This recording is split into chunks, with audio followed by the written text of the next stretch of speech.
Barcelona, czyli europejska stolica deskorolki. Moim marzeniem zawsze było spędzić tam dzień deskorolki, no ale nigdy nie udało się zorganizować ekipy. Wiecie jak to jest, albo ktoś nie odłożył pieniędzy, albo komuś nie dali wolnego, komuś umarła babcia, albo po prostu się rozmyślił i wyjazd nie dochodził do skutku. Dlatego postanowiłem, że jadę sam.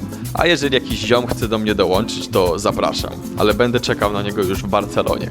W tym roku nic mnie już nie powstrzyma. Jadę i koniec. Kiedy zapytałem o wolne w pracy, usłyszałem, że zbyt wiele osób jest teraz na zwolnieniach, ktoś jest chory, a inne osoby miały już zaplanowany urlop, więc po prostu nie mogę pojechać. I to był moment, w którym miarka się przebrała. Zagotowałem się i zwolniłem z pracy. Rzuciłem korpo, złapałem deskorolkę, aparat i pojechałem zrealizować swoje marzenie, czyli spędzić dzień deskorolki w Barcelonie. Żeby zaoszczędzić pieniądze i jak najdłużej cieszyć się hiszpańskim rajem, nocowałem na plaży albo w parkach, zamykając swoje wartościowe rzeczy w szafce za 1 euro na dworcu PKS, żeby nie martwić się, że ktoś mnie okradnie. Żarcie brałem z marketu, czyli bagietka, dżem i konserwy. No a jeżeli chodzi o prysznice, to macie je na plaży. I tak stawiałem swoje pierwsze podróżnicze kroki, od korposzczura z marzeniami po realizację celu. Wszystko to nagrywałem na kamerze GoPro, żeby dokumentować swoje pierwsze kroki. A to za namową znajomych, którzy mówili mi, żebym w końcu zaczął spisywać te swoje historie albo nagrywać, bo ciężko uwierzyć w to, co mnie spotyka. No i faktycznie, wakacje w Barcelonie były niezapomnianym przeżyciem. Czułem wolność i chciałem podróżować jak najdłużej, przez to zacząłem wynajdywać coraz bardziej szalone pomysły, w jaki sposób przedłużyć sobie urlop, nie wydając pieniędzy. Pierwsze co zrozumiałem podróżując samemu, że tak naprawdę nigdy nie jesteś sam, bo masz czas i jesteś otwarty na nowych ludzi, więc każdy wieczór spędzałem z inną ekipą. A później było jeszcze lepiej, bo dowiedziałem się, że przyjeżdżał mój ziom i będziemy razem cisnąć hiszpańskiego tripa, czyli deskorolka, gitara, imprezy i jeszcze więcej zabawy we dwójkę, razem z Miśkiem. Jest ją! Dotarł cały i zdrowy. Dobrze cię widzieć w tym oto hiszpańskim raju. Mi amigo, to mi amigo. Chodźmy pierdolnąć rzeczy i napić się wina. Tak. A tam jakiś koleś pytał mnie, czy chcemy palenie. Nie wiem, czy chcemy. To jest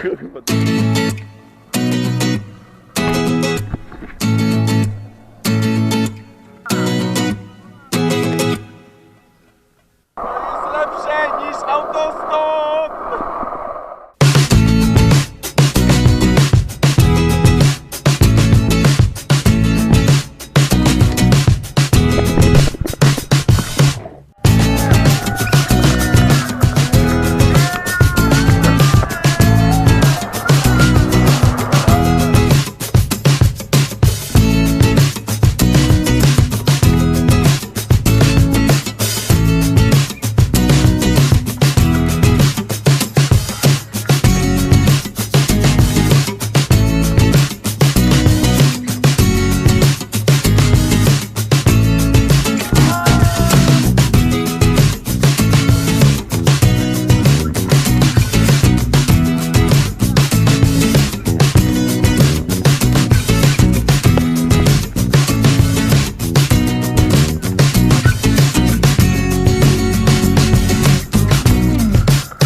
Prawdziwa przygoda rozpoczęła się rano, kiedy staliśmy z poparzonymi ryjami i całym ciałem, a mój plecak został skradziony razem z aparatem, obiektywami, całą elektroniką, kamerą i co najgorsze kartami pamięci, na których były 2 tygodnie podróży za 1 000 000 zdjęć.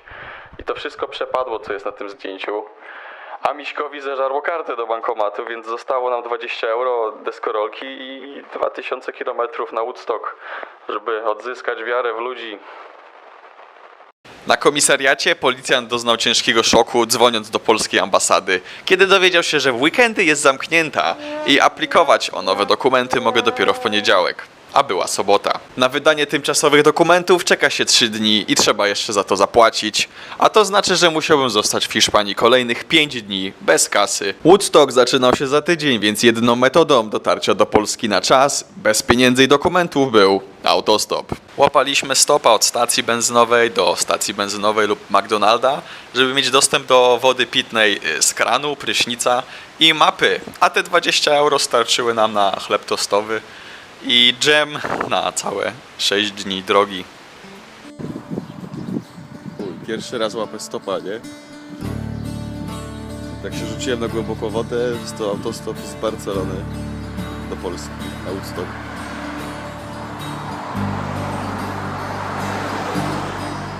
Wyjebane mają na mnie, a ja i tak pojadę. Nie ma szans. Łapanie stopa w dwóch chłopa nie należy do najłatwiejszych zadań, ale na wszystko znajdzie się jakiś sposób. Para Hiszpanów zabrała nas do XV-wiecznego zamku, dali kanapki, wodę i kazali zwiedzać aż do wieczora. Wtedy jechali do następnego miasta i mogli zabrać kolejne 100 km drogi. Wziął, idziemy zamkiem. Na granicy z Francją byliśmy jedynymi świadkami wypadku hit and run. Ja nie mogłem rozmawiać z policją, bo nie miałem żadnych dokumentów, więc się ukryłem, a całą sprawę załatwił Misiek. Chyba szybko zwróciła nam się karma, bo następnego dnia jakaś rodzina zaprosiła nas do siebie do domu, przenocowała, nakarmiła i pomogła znaleźć transport do Paryża. Francja była najtrudniejszym etapem wyprawy, bo w Paryżu wybuchły zamachy terrorystyczne, a w całym kraju ogłoszono alarm, więc ludzie bali się zabrać 2 typów do auta. Po kolejnej dobie spędzonej na ulicy, na tabliczkę karma zareagowała młoda Francuska, która postanowiła przewieźć przez granicę 2 nieznajomych gości, a nawet zaproponować nocleg w hotelu. Przyznała nam się, że zrobiła ostatnio coś strasznego i po zobaczeniu tabliczki karma pomyślała, że poczuje się lepiej, jak nam pomoże.